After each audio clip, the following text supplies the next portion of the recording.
Welcome to the Core Women Podcast, the place for women entrepreneurs, authors, and self-starters looking to build community and gain valuable insights through expert interviews with women at the top of their game. Join your host, podcaster, producer, expert coach, entrepreneur, and author, Dr. Summer Watson, as she aims to inspire and empower you through these candid conversations. Lean in and embrace the journey.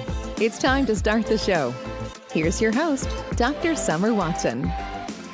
Welcome to the Core Women Podcast. Today, I'm joined by Sharon Schanzer, founder of Your Boulder and RLD Group. She is a strategic execution advisor who helps founders and executives turn big ideas into finished results. Sharon has spent her career at the intersection of strategy, technology, and human relationships, from Carnegie Mellon to Condé Nast, KPMG, and the early days of the dot-com era. What makes her work so powerful is her ability to identify the one thing that's actually holding people back and help them move it forward with clarity and efficiency. In this conversation, we explore why most things don't get done, not because of time, but because of friction, and how removing that friction can change everything. Welcome, Sharon. Thank you. So happy to be here. I am excited to get into this conversation, but before we dive into your professional journey, if you could describe your life to this point in one word, what would that word be and why? I think the one word I'd use to describe my life would be adventurous. Somewhat literally, because I absolutely love to travel. So I have had a very adventurous life, but also because I've just sort of trusted my instincts and just went with the flow over time. So I didn't really ever have like a specific plan. I just went with the flow, and here I am, all these years later, pretty happy where I've been. Let me ask you, Sharon, have you always been adventurous? Have you always kind of trusted that inner instinct, that inner knowing? I mean, when I was younger, I don't think I was aware of the fact that I was like that. But by the time I got to college, I spent a year living in Israel on a kibbutz on a whim. I spent a year living in London on a whim when I was working KPMG. When I went to Israel or London, I was completely disconnected. I didn't have a cell phone or anything like that. I had to go to a payphone box to call my Yeah. parents. And then after that, I went to travel to Southeast Asia where there still was no. It was just before the internet arrived around the world. So yeah, I just didn't have any fear about that kind of thing. So I guess I did always trust my instincts. Some of it is just, I think, naivete about, what things could go wrong, but it's still the way I approach things. I'm not afraid. I don't like heights. So I'm afraid of certain things like heights. I don't even love to fly, if you can believe that, which is pretty hysterical. But aside from those sort of two things, I just kind of trust my instincts and I go with the flow. And, here I am many years later, having done all those fun things and no regrets, of course. Yeah, well, that's what makes for an adventurous evolution in what you do today, how you got there, what you're passionate about, what you've nurtured and cultivated throughout your life. So you've worked across strategies, design, technology, and startups. What have those experiences taught you about how work actually gets done versus how people think it gets done?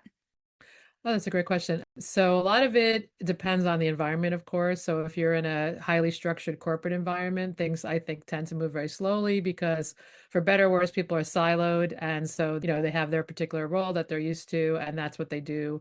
And that's what they know how to do. Once you get into a more entrepreneurial environment, which is, where I work, officially as my own job, but also when I work with my clients, people tend to be more broad in their skill set and their approach to things. And they're more likely to be able to update processes as necessary and so forth. So I've worked in corporate, I've worked in publishing, which is sort of quasi-corporate, but not as corporate as KPMG, which is very corporate. I've worked in banking, where it's super corporate, where there's lots of regulatory concerns. And so I've learned to sort of look at the big picture. Someone recently called me a pattern matcher, and I thought that was super interesting. When I look at something, I see a pattern, for better or worse, right? So I don't mean a pattern like a behavior. I just mean in terms of obstacles that might be a pattern or problems that need to be solved. And they're just very oriented to me. I think a lot of people see disorientation. I see what is going to be eventually orientation. And that comes from working in lots of different environments, both my own business where I have complete and total domain expertise and complete and total freedom of how things get done, to working in highly structured environments like banking, where you have to make sure every T is crossed and every I is dotted 24/7. Yeah. Well, I really like the fact, one, that you worked in all these ecosystems. And so you have an idea of private sector, public sector, all these different sectors that you worked in to understand these systems. So then you take this whole idea of being a pattern matcher and you take that inner knowing, that being able to see what's in front of you, what's more macro, micro, and then you see a puzzle of sorts. Mhm. And you see the longevity of that puzzle, but you're able to understand that what's right in front of you takes steps to get something done. Yeah. And I think a lot of people, as you said, get lost in the parts and pieces, the puzzle pieces. Mhm. And so you're somebody who actually has learned along the way and just maybe has this natural ability to see that picture and those pieces and how they come together for that sustainability, that longevity. So you talk about this idea of the boulder, that one thing that sits in the background taking up space. How do you help people identify what their real boulder is, especially when everything feels important? So, of course, as the person coming from the outside, it's easier sometimes for me to just identify what the boulder is because I, of course, have my own boulders and I'm just as frustrated with the things that I can't get done, like the pile of stuff on the table in my living room that I've been trying to give away for, I think now 6 months, like I wish someone would just come in and take care of it for me. So it's not a magical superpower, but when I talk to different people, whether they're my personal life or, of course, my clients, I'm able to see the end game. And because I'm able to sort of sift through all the information, I don't see all the obstacles. I have this, again, as you mentioned earlier, friction-free brain. I think it really is. So when I see a problem, for me, I actually sort of joke about, I'm not a Harry Potter fan, but there's like the sorting hat thing in Harry Potter. That's how my brain works. Like I'm looking forward, I'm looking towards the end. I can see through the problem to the end, and then my brain is sort of sorting. I remember sort of like when I travel as well. I find other people get confused about how to get from point A to point B. And for me, I just go A, B, C, D, E, and I don't have obstacles. I mean, of course, I've gotten lost, but I've traveled all over and I just find my way because my brain is just constantly processing, I think, just more quickly in some ways, but just in a more specifically organized way. In terms of how to help someone identify a particular boulder, oftentimes people will come to me and say, I have a boulder, please help. Or they say, I need help. And I'll say to them, what's your boulder? And immediately, people will recognize what that one thing is. Like it's just sitting there weighing on them on their little thing on their shoulder, going, help me clean my table off in my living room, which is what I would say. But when there's a multiple boulders to sort of choose between, the technique that I use is just sort of close your eyes. It sounds kind of hippy dippy, but it really isn't. If you moved a boulder, how would you feel? Like you would feel 1,000 pounds lighter if this one thing, even that one thing could take 1 minute or it could take a year, if the feeling of what it would feel like or the idea of what it would feel like when that boulder is moved. Usually people can say, I can think of that one thing. It started for me when I was trying to get my European citizenship and I was dragging and dragging, it was big. I was like, oh, it's such a big project and I can't get it done, etc. And someone just said, just sit down and do it. And I did. And it really wasn't that big a deal. And that sensation of just sort of like the weight lifted off my shoulders, this project that ultimately took time to accomplish the final goal. But the initial process, which is what I was, procrastinating on, because what's your boulder is just for procrastination, basically. In corporate, it's a little different. The way I describe it in a corporate setting is that people may not be procrastinating, but they have a lot of obligations. They may even have a gigantic team. You could have 1,000 people on your team, and they're all busy and they all have their own responsibilities. So there isn't just someone sitting around like me saying, what can I help you with? Everybody's busy and they have no one to assign this particular project to. And that's what the boulder ends up being. And a lot of times as well, utilizing my skill set, the boulders are cross-disciplinary or interdisciplinary. And I have this technical, creative, strategic expertise, which not everybody has. Generalist, that's my superpower. And a lot of times, especially in the more corporate environments, people are not generalists because that's not how corporate works. They are hired to be specialists to work in their silos. That's great. That is how corporate, generally functions. But sometimes there's somebody like myself who's needed that kind of can cross all different boundaries, can understand a lot of different things to look to the end of the project and say, this is how we get it done. Let's just get it done. And I'm free to do that because I'm not, trying to get my day job done, right? That's what a lot of Yeah. people, like, they just can't do it. Again, you can have 25 people reporting to you, but none of those people, it's the opposite of the way it is because people should not be sitting around with nothing to do, right? They should all be, relatively busy and there's nobody to kind of give this extra project to. Yeah, absolutely. It's interesting that those differences between the corporate world and those that own their own businesses, the solopreneur, the mid-sized business owner, and yet we still have multiple things on our plate that sometimes just mentally bog us down. And we look at these things and go, oh, just kind of like the application for your European citizenship. You're like, oh, that's a heavy lift right there. And it's those messages we kind of feed ourselves when in actuality, sometimes it just takes identifying the day or identifying the week, identifying the issue, and sitting down and taking care of it. I remember, as an example, being like that in undergrad. And it came to my thesis. And I was an English major, an English literature major. And I had to write a thesis on Dickens. It, you can see my face, Sharon. And it's not that I don't like Dickens books, but those books were extremely long. And Yeah. I was doing something related to women and, in Dickens novels and blah, blah, blah. And I thought, oh my God, I got to read these 1,000-page, 800-page books. I took 3 weekends and I was like, get through these books, write that thesis, get it done, Summer. You have had a whole semester. And again, I go back to that sometimes. I'm like, just sit down and get it done. I love what you say about being a generalist too, because I think that, as you said, a lot of us have these specialties, but you've worked in so many different industries in different ways as somebody in technology, a strategist. You've done a ton of things. And yes, coming in with that generalist type of mentality can really help see from the outside perspective. And as you're looking in, you can see those puzzle pieces once again and be able to help that person put those together. Now, one of the most powerful points you make is that it's not about time, it's about friction. Can you unpack what friction really looks like in a business or leadership setting? And I think you kind of touched on that, but if you could be just a bit more specific. It can be literal things like, just doing nothing but sitting in meetings where people are meeting over and over again. So that's a very literal definition of friction. It can be things that have an overly complex process, which is, sometimes required. I mean, when you're an entrepreneur, you're a solopreneur, I have no processes. I just do as I please, 24/7. So things get done, somewhat more rapidly than if you have even a small company with 10 people, you must have processes. I mean, I'm a big fan of that, by the way. So just to be clear, I like processes. I don't like not having processes. I just don't need them in a one person business. It would be silly for me to like have a meeting with myself, obviously, right? But Well, uh, at the same time, those as a solopreneur, they're wearing multiple hats, right? yeah, yeah, for Whereas sure. we used to have these different departments, let's say marketing, editing, and background checks, blah, blah, blah, all these different things. Now you're wearing all those Of hats, course, yeah, right? yeah. And so you need a process because sometimes, again, it's that visual of all those things swirling around your head, but you're not sitting down and getting it done because you feel overwhelmed. Right. Yeah. When it comes to friction, I'm somewhat literal as well. Because my background is in technology, I'm really a fan of sort of applying the correct technology, but not over applying it.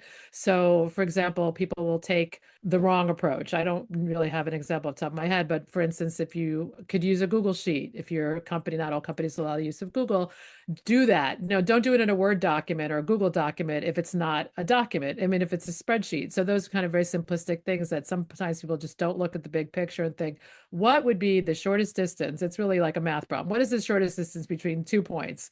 Is it a Google Sheet? Is it a doc? Whatever. Those are simplistic technology examples, but helping people, making sure that they have the technology they need, that they have the training that they need, and that people are assigned tasks that are, that they're good at, right? Instead of just sort of putting people into tasks that are not necessarily good at.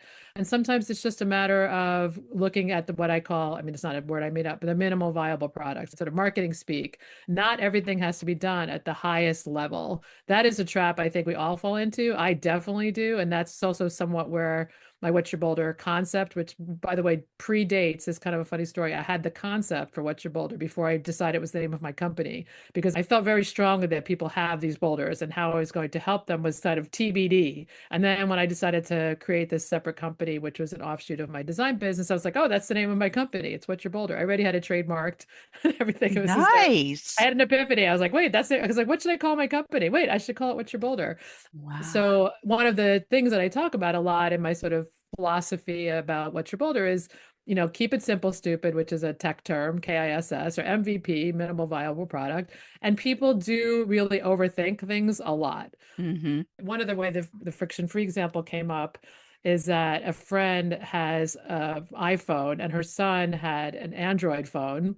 So she wasn't able to help him with his phone. And, Mm. she did that sort of on principle. I don't remember the exact story. I was like, you're creating so much friction for yourself if you don't both have the same. I know it sounds simplistic, but she doesn't know how to use an Android. He doesn't know how to use an iPhone. They're whatever, trying to be like, symbiotic. And she's created this big barrier between them because she doesn't know how to operate his phone or get him to do what he needs. And he doesn't know how to talk iPhone. You can choose whichever platform you want. I don't really care. But why would you create this chasm? They're not the same. They are not interchangeable platforms. I've used both and Mm-hmm. they are certainly similar, but Android's Android and iPhone is iPhone. And it's better just kind of be an expert at one or the other. And then you have less friction in your life.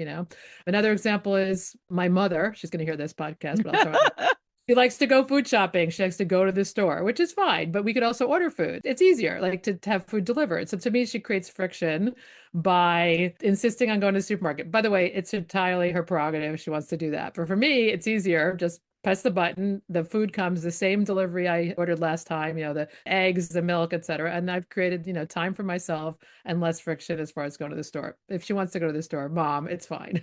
Yeah. I didn't like it. So, but for me, it's friction. Yeah, I'm like, why you go to the store? So we argue about it all the time, but it was in good fun. So I love those examples because, it's so important to understand what that friction is, from specifically to generally to how we deal with our own specific friction. Let me ask you, do you think that there are certain friction points that are very common to most people? well, in business there are, and I was just going to give another example I thought of. So Perfect. I've been self-employed. I've been a solo entrepreneur in this iteration 26 years. Okay. But even before that. And for the most of that, I have a graphic design studio, as you mentioned, RLD Group. So I deal with print design and web design, which means I'm getting information from people all of the time. So I'm getting Word docs and Google Docs and blah, everything you can imagine, and uploading this and downloading that. And I've worked with other firms that are similar to mine where they will say, you have to send the file this way, and we will only take it this way, and we will get back to you in 24 hours, whatever. I eliminate friction entirely from my clients. Okay, it maybe creates friction for me, but for me, as a person who's a service provider, it's my responsibility to make sure that getting information to me and dealing with me is as easy as possible because my clients, they all differ. Some are individuals who are busy, wearing many hats, and some are big companies where they're pressured by their superiors or so on to get all their work done. So everybody's under their own pressure, and I am not interested in creating friction for my clients. So actually, the person who came up with the friction-free kind of moniker for me is a client because she's like, you make this so simple, it's so friction-free. I was like, that's for me, like my brand. I prefer that they don't, but if a client wants to text me changes, I'd only prefer it because it's harder to keep track of changes that come to me via text. But I have a client who's on the road all the time. He never emails, he texts me all the time with his changes, and it's my responsibility to keep track of the changes that he asks me to do, in his case, to his website or to materials.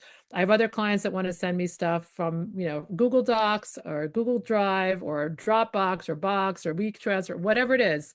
Whatever makes sense for you, whatever is simplest for you, works for me. For me, that's essential. I don't even know that my business would have thrived or has been as successful as it is had I put up all these other obstacles, which other design firms, for instance, do. They have to send it this way. It has to be in this format. I will take any format as long as I can read it. Sometimes there are problems where somebody will send me a file simply not usable, but for the most part, let me figure it out. And it's just one other quick example is that I'm a super connector. So I do a ton of networking and I'm always giving referrals. I kind of abide by this BNI slogan, givers gain. So I'm giving referrals all the time. And I have in my signature my email address as part of my signature in my email address, which sounds totally counterintuitive, but is a total pet peeve of mine because when I am referring somebody else and their email address is not actually in their signature, then I have to make an extra step to add their email address to my referral. Like I'm saying, contact this person, here's their email address. Now I know people think, and I post about this on LinkedIn, yes, your email address is right there on the top, but that's an extra step. If I had to do that 20,000 times a day, I'm not going to refer. I just don't have the time to do that. So creating as much simplicity for the person who's trying to refer you, in this case, by adding your email address within your signature so that I could just copy and paste your signature and say, here, I have this great referral for you. On the flip side, when people want to give me referrals, Just send me the info. Don't try to vet whether they're a good referral for me. Don't think about whether I can do this project or that project. Just send it on over. I will take care of that. You don't have to do my business development for me. But of course, in my signature, I have my email address, all my contact info, and person just can forward it or copy and paste it or whatever. So friction free. Friction free. There's your tagline.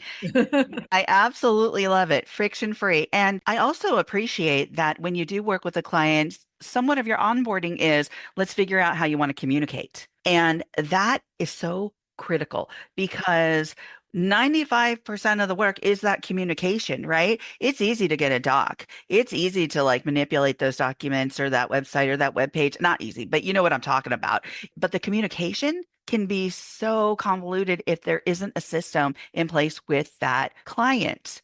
When you get that taken care of and established, boom, it's magic. It can be really magical. So I love how you work with identifying people's boulders, having the background that you do, being a generalist, creating a space where the work that you do is friction free for your client for the most part, right? Much And as so, possible. yeah. Yeah, we're working with humans. So there's always some kind of friction, right? But as much as you can, it's friction free. So we've covered so much ground here. As we come to the close of the interview, my last question is for someone listening who has had something sitting on their list for months or even years, what is one simple step they can take this week, maybe even today, to start moving that boulder forward?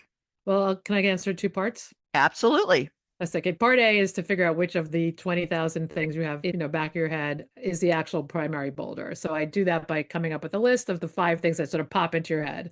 And then close your eyes and think about which one I joke about sort of waving a magic wand. If I could wave a magic wand and make one of those things disappear, which one would it be and how would you feel? I actually get the chills when I think about it because once you figured out what that boulder is, the technique that I currently find to be the most powerful is what I call hibernation day. It's not a made up term, obviously. I am super strict about this. So what I do is do not leave the house, whatever that day is. So I often do it on Sundays because that's a quiet day, obviously. And I do not leave the house. No one is allowed to interrupt me. I make a point of not getting dressed. So I stay in my pajamas all day. And I joke, I do not break the seal. I told my parents last weekend, do not call me unless it's a life-threatening emergency. Okay. And I'm very serious about that. I mean, of course, if it's a life-threatening emergency, they should call me. But short of that, I need the day because as soon as I leave the house, it's finished. I cannot get back on track. I cannot. Even if I'm just going downstairs to get the mail, I'm still already distracted. And I don't think I'm highly distractible, but everybody is distractible to some extent. So I'll be out for an hour and all of a sudden, somehow that hour turns into 2 hours or 3 hours, whatever. So from morning till night, and I would even go so far as to sort of make the room that you're working in sort of quiet and calm. Not everybody has that kind of control, but for me, it's hibernation day, pick a day. Pick the start on that one project, whatever that is, and just focus on that. Do not get involved in other things. Eat, go to the bathroom, do not get dressed, and I guarantee you will make progress. Not everything can be done in one day, but the sensation that you'll have at the end of the day should be one of like incredible relief, and you should feel like you've really made progress towards removing that boulder is or whatever your goal is. No promises. It's not a money back guarantee, but it does work for me, and it works for most people. Because, if you wake up at 7 in the morning, you could have like a 15-hour, 16-hour window of time, which you don't normally get during the day where emails are coming and going. Turn off your email, turn off your phone if you want to go that far, take minimal breaks and just get it done. Well, I love that. Thank you, Sharon, for joining me on the Core Women podcast today. Thank you for having me. This has been great. Absolutely. You can connect with Sharon Schanzer on LinkedIn and at www.whatyourboulder.com. Thank you for joining us on the Core Women podcast with Dr. Summer Watson. We're so glad you're here and would love to connect more with you. Find us on Instagram, Facebook, and YouTube at Core Women and on Twitter at Core Women 1. For more about Core Women and Dr. Watson, visit corewomen.com. Want more support and resources for amazing women like you?